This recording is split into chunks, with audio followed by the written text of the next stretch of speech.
আসসালামু আলাইকুম রহমতুল্লাহি বরকাতুহু। হাসবুনাল্লাহ ওয়া নি'মাল ওয়াকিল। আজকে আমরা সাকিলের মুরগিকে ভ্যাকসিন করছি ফাউল পক্স। আমরা কীভাবে ভ্যাকসিন করি ফাউল পক্স সেটা একটু দেখেন। ফাউল পক্সের আমরা করছি আজকে বয়স আর 35 দিন। এটা আমার প্যারেন্টসেরই বাচ্চা আর কি।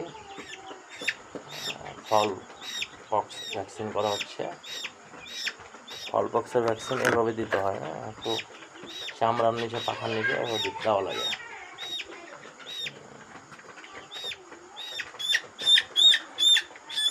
মাশাআল্লাহ হয়ে গেল ভ্যাকসিন।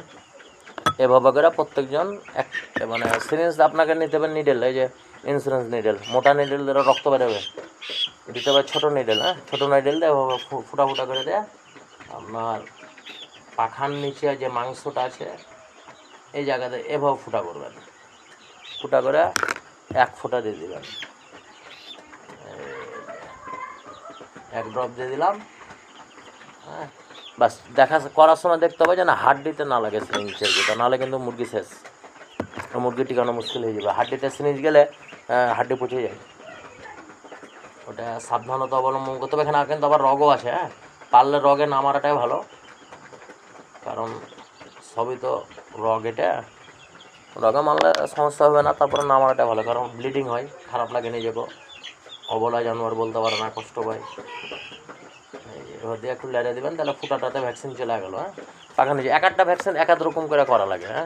যেগুলো বিদেশি সেগুলো পুশ করা লাগে, কিছু কিছু আছে মাংসে পুশ করা লাগে কলারা, কিছু কিছু আছে আপনার এবার পাখার নিচে, এটা মুরব্ব মাশাআল্লাহ, কিছু কিছু আছে পাখার নিচে, যেমন এটা পাখার নিচে এভাবে, আর একটা আছে পুশ করাও যায়। বিদেশিগুলো এক কোম্পানির সিস্টেম এক রকম। আগে ওটা সিস্টেম যে জানতে হবে কোন কোম্পানির ভ্যাকসিন কী সিস্টেম না জানলে ভুল এর কারণে মুরগি ক্ষতির সম্মুখীন হয় খামারিরা। এটা হচ্ছে আমাদের সবচেয়ে বড় সমস্যা। তো যাই হোক, সবাই ভালো থাকবেন, দোয়া করবেন যেন সাকিল ভালোভাবে সাকসেসফুলিভাবে প্যারেন্টসটা তৈরি করতে পারে। মাশাআল্লাহ, আমি আর একটা ভিডিও দিচ্ছি ভ্যাকসিন কমপ্লিটের পর। হয়ে গেছে আব্বু হয়ে গেছে, আর কয়েকটা আছে।